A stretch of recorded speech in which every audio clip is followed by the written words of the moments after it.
জাতীয় সংসদ নির্বাচন ও তার ফলাফলের ভিত্তিতে 12ই ফেব্রুয়ারি অনুষ্ঠিত নির্বাচনে ব্যাপক জয়লাভের পর তারেক রহমান বাংলাদেশে নতুন প্রধানমন্ত্রী হিসেবে দায়িত্ব নেওয়ার পথে রয়েছেন এবং এই অবস্থান তাকে দেশের ইতিহাসে সবচেয়ে বয়োজ্যেষ্ঠ প্রথমবার প্রধানমন্ত্রী হিসেবে জায়গা করে দিচ্ছে।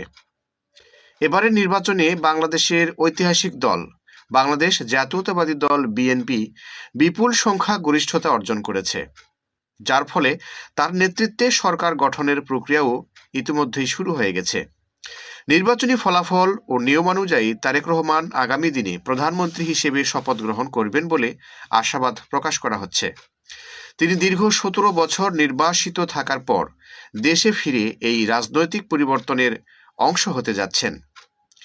60 বছর বয়সে ক্ষমতার শীর্ষ পদে আসার কারণে তিনি বাংলাদেশের রাজনৈতিক ইতিহাসে সবচেয়ে বয়োজ্যেষ্ঠ প্রথমবার প্রধানমন্ত্রী হিসেবে রেকর্ড গড়বেন।